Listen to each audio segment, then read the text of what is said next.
Hello and welcome to another edition of this Legend of Korra book 3 review series. This time we're talking about The Ultimatum. Whoa! A lot of things to discuss. I feel like I keep saying that at the beginning of every single episode, but hey, that's a good sign. I think there has just been a lot to discuss about this season of Korra. So we start off with Ba Sing Se in flames as revolution goes into full swing after the Queen's death. Very, very reminiscent of maybe not. It kind of feels like, you know, the Russian revolutions that were going on during the 1917. Just complete chaos and like no real leadership, and it'll take a while for Ba Sing Se to recover, like just based on all the damage and all the looting and all the chaos of just removing authority and just burning down the walls and so forth and so on. It's just there's no order whatsoever, and you know, they skirt over it quite neatly. Like, they don't dwell on it too long, but, you know, based on the level of destruction that's going on in the city, people are dying, you know. There's probably going to be thousands of casualties, and just Ba Sing Se is done for, like, that amount of damage, that amount of carnage. Like, that city's out for the count for years. And I remember talking about in the Metal Clan how Zaofu was the capital that the Earth Kingdom deserved rather than the one it had. And maybe that's what's going to happen. Maybe now that Ba Sing Se has been basically destroyed, we'll end with Zaofu becoming the true capital of the Earth Kingdom, and a new government's going to be put in place. Maybe a more progressive democratic government, but we'll see. But yeah, that was a really chilling image to start off this episode with, because Ba Sing Se's Avatar fans have had a lot of time to grow attached to that city. It means a lot so to see it burn to the ground is really harrowing. And of course Marco, and Bolin escape the city with the message that Zaheer has given them, and they save their family along the way. There's a bit of drama with their grandmother who doesn't want to leave, but they manage to take her off in the airship, and they meet everyone, Korra and everyone at the Misty Palms Oasis, and the message is that Zaheer is going to destroy the Air Nation if Korra doesn't hand herself over. And when I first heard that, I was like, wait, what? Because it seemed like, based on what Zaheer has said in the past and his actions in the past, that seemed like a move that he wouldn't make. It seemed like a move that someone like Fire Lord Ozai would make rather than Zaheer. But obviously, as the episode goes on and Zaheer actually gets to speak about what he's doing, it makes more sense. He doesn't want to destroy the Air Nation.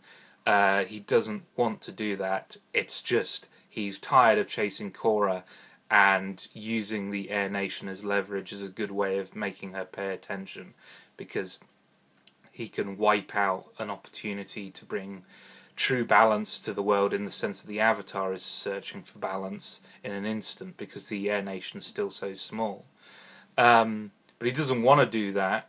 It's clear that whatever these guys want with Korra, and we still don't know what it is that they want, and I really don't think they're going to repeat the whole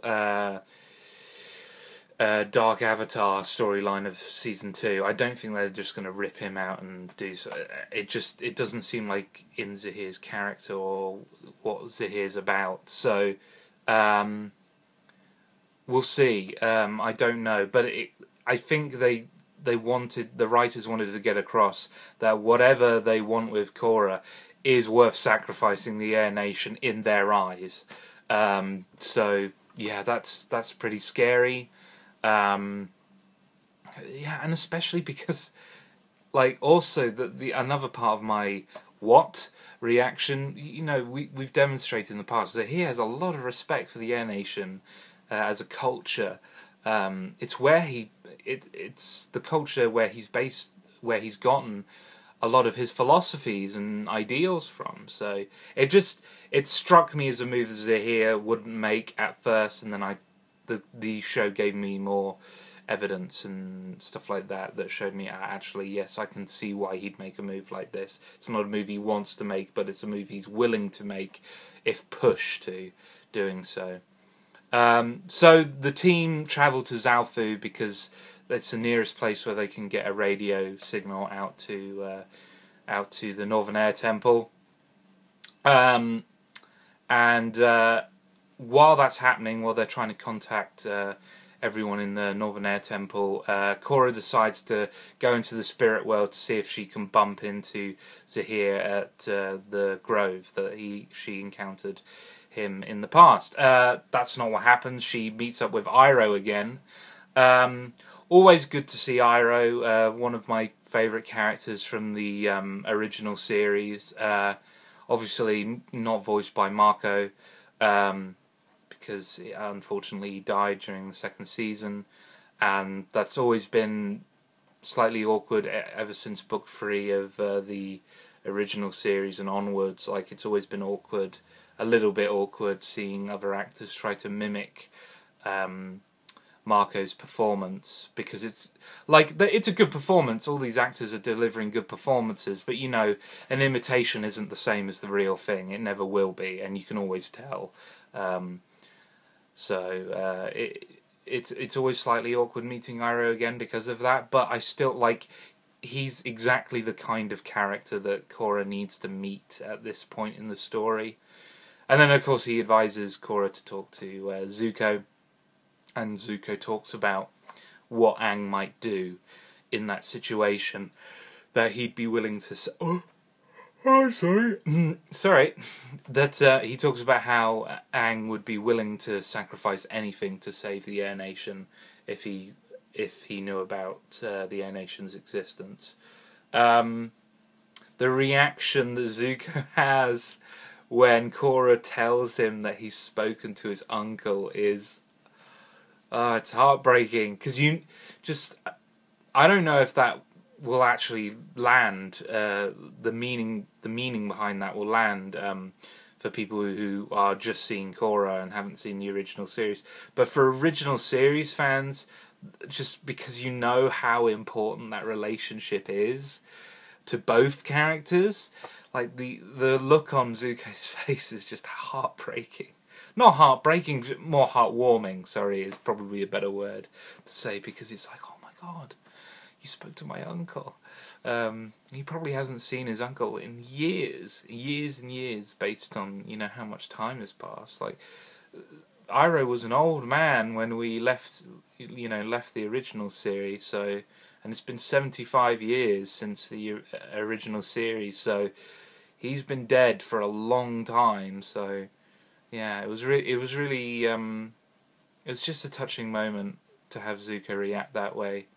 So they finally contact the Air Nation, but they're too late. Zaheer's already there, and Zaheer and the Red Lotus gather all the airbenders into one room and say, right, okay, if you behave, if you do exactly what we say, you'll be fine. You'll survive this. But I'm simply tired of chasing Korra, and I'm using you as leverage. And Tenzin reacts like, I will not let you use me to get Korra. He's like, you don't really have a choice. And then Tenzin says, yes, I do. And Tenzin makes a brave decision to go head to head with these guys. He tells the other airbenders to escape and asks Kaya and Bumi to help him out with the Red Lotus. And what precedes is some of the best fight choreography we've seen in the series so far. right up there with the fight sequence we saw when the Red Lotus were originally trying to capture Korra. Just some really iconic imagery. Just when Minghua kind of rises up from the cliff and she has the octopus tentacle arms. It's a really like chilling image, scary image, and that's one of the things I really like about the fight sequences in this episode is they're terrifying because there's a real sense of jeopardy. Like that these characters are in danger. Are the characters we care about? Like when Boomy is fighting Gazon, the lava bender. It's terrifying because you really get a sense that if Boomy makes one false move, just 1 foot out of place, he's dead. And Gazon is a really powerful earthbender, and he's not gonna fare well against him. Like the best he can do is grab onto his back and pull his hair and bite him. That's the best Boomy can do in that fight. And Kaya managed to hold her own a little bit against Minghua, but Minghua's really, really powerful as well. And they ultimately they get pushed off a cliff, and Kaya makes it like Boomy manages to grab onto something, but Kaya tells him to let go because the combustion bender Pali is up above them in an airship and can just blow them up once they're in her line of sight. So they're left. That we end the episode with them alive but really badly hurt. And then, of course, Tenzin is fighting Zaheer, and for the most part, Tenzin's actually got the upper hand, which makes sense because Tenzin is a master of airbending, and Zaheer may have practiced all the techniques in his head for ages and ages in prison, but he's not going to compare to somebody who's been practicing proper airbending for the entirety of their life. It's only when the others start to join in and they gang up on him that Tenzin really starts to lose badly. And the episode ends with you wondering whether Tenzin's even alive or not. And I seriously suspect that Tenzin's dead. Or at least is going to die. Because just the tone of that scene, the way the music in the background was really suggestive of sacrifice, and yeah, I think we're not going to see Tenzin past this season of Korra, which obviously is sad from a we care about this character. It's sad from that perspective, but from a storytelling perspective, it would really make sense to take away a mentor for Korra to do that, because it's really going to drive Korra to do things, to take really brash actions in the next season. I'm increasingly of the opinion that this season's going to end on a cliffhanger, that we are not going to get a neat ending, and that these bad guys are going to be our bad guys for the rest of Korra, which I am totally fine with, because aside from Amon, I think these are the best villains we've had in the Avatar universe, full stop. Zaheer is a fantastic character. So yeah, I continue to be really impressed with Book 3. And I know I've said that every single one of these review episodes, but it's just such a relief to have Book 3 be as good as it is after the inconsistencies of Book 2. It's really good. So I'll see you next time for the finale. 2 episodes in one next week, so bye!